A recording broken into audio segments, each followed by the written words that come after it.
استدراج ثم احتجاز وبعدها استعباد وعمل تحت القهر من دون راحة. من يخالف الأوامر أو يحاول الهرب يتعرض للضرب والتعذيب. سيناريو يشبه أفلام العصابات الأمريكية ولكنه واقع حقيقي في حادثة مأساوية أثارت ضجة كبيرة في المغرب. فما القصة؟ عشرات الشباب المغاربة تم احتجازهم داخل مجمعات سكنية على الحدود بين تايلاند وميانمار من قبل عصابة مسلحة أغلب عناصرها صينيون. عملية الاختطاف تمت بطريقة مدروسة، هي تستدرج ضحاياها من خلال مواقع التواصل الاجتماعي بعد إقناعهم بفرص عمل وهمية في مجال التجارة الإلكترونية في تايلاند وبأجور مرتفعة. السفارة التايلاندية بالمغرب دخلت على خط الأزمة بعد أن توجهت عائلات الضحايا للسفارة للاستفسار عن مصير أبنائها. وأكدت السفارة بأنها لا تتوفر لديها أي معلومات حول احتجاز مغاربة فوق الأراضي التايلاندية، باعتبار أن مصالحها في المغرب مسؤولة عن شؤون الرعاية التايلانديين الزائرين والمقيمين في المغرب. طيب ما مصير هؤلاء الشباب؟ لنعرف أكثر حول الموضوع من الرباط الأكاديمي والباحث السياسي الحسن أقراطيط. أهلا بك. يعني بعد أن تحدثت التقارير الإعلامية عن اختفاء أكثر من 150 مغربي بتايلاند، خلينا نبلش بتفاصيل هذه الواقعة وكيف تمت عملية استدراجهم وخطفهم وتعذيبهم. بداية شكرا لكم على الاستضافة.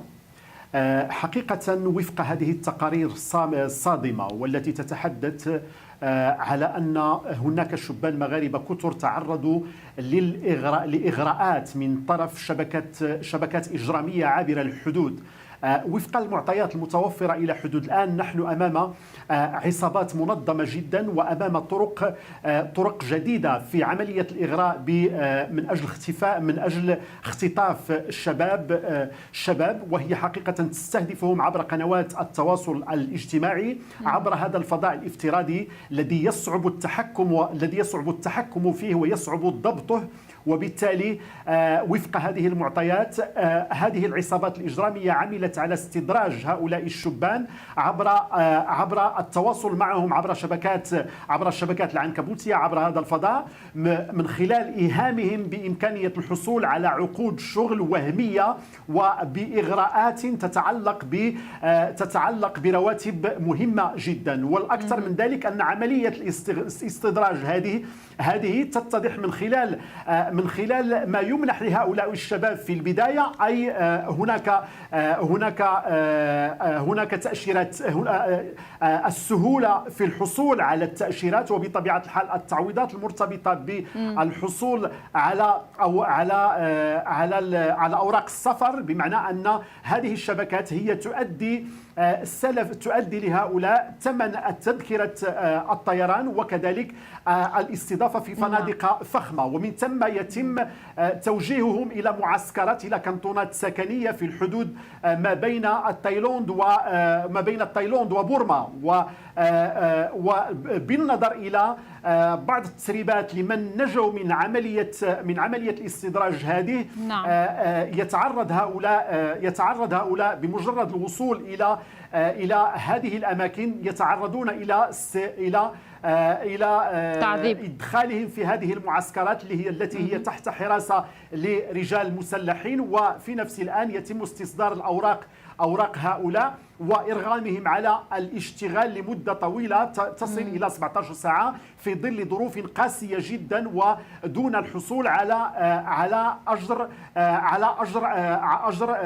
الأجر عوض الشغل، عوض المهام التي يؤدونها، وخصوصا ما يتعلق لأن وفق هذه التقرير أهداف هذه الجماعات المسلحة هو استخدام هؤلاء الشبان في الابتزاز الإلكتروني وفي القرصنة الإلكترونية. وبالتالي نحن أمام مأساة إنسانية بكل المقاييس. وأكثر من ذلك المعطيات الآن تدل على أن هذه الشبكات تتجر منذ فترة طويلة في هذا المجال. ولذلك في نظري المنتظم الدول المعنية جدا بمطاردة هذه الشبكات عبر الفضاء الإلكتروني. طيب.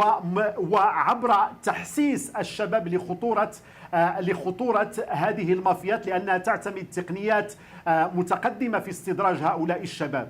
نعم، يعني هذه المأساة واختفاء الأشخاص ويعني الواقعة ككل أثارت ضجة كبيرة اليوم. هل من تفاصيل جديدة اليوم عن الجماعات المسلحة التي يشتبه بضلوعها في اختطاف هؤلاء المغاربة؟ أعتقد للحدود الآن ليس هناك أي تقارير رسمية فيما يتعلق بهذه الشبكات الإجرامية. الإشارة فقط هو أن هذه الشبكات أو المافيات العابرة للحدود هي فيما يتعلق بالمتواجدة على الحدود ما بين تايلاند وميانمار هي شبكات غالبيتها من الصينيين بطبيعة الحال.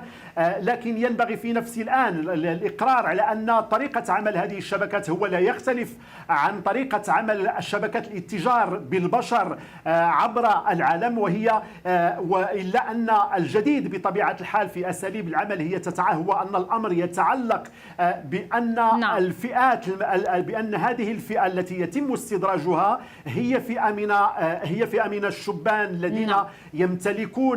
الذين يمتلكون مستوى تعليمي متقدم، على اعتبار أن عقود الشغل التي تقدم لهؤلاء والتي يتم من خلالها إغراؤهم هي عقود الشغل لممارسة مهن تتعلق بالتجارة الإلكترونية. وبالتالي هذا يتطلب أن يكون المستوى التكوين لدى هؤلاء الشباب مستوى تعليمي متقدم.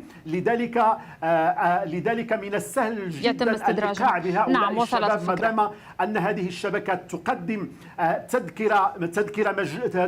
هي التي تؤدي تذكرة السفر عبر الطيران. وأكثر من ذلك أن من خلال التفاصيل التي نشرت على أنه يتم التفاوض حول أجور عالية جدا. نعم، وصلت الفكرة سيد. إلى أن الإغواء يتم من خلال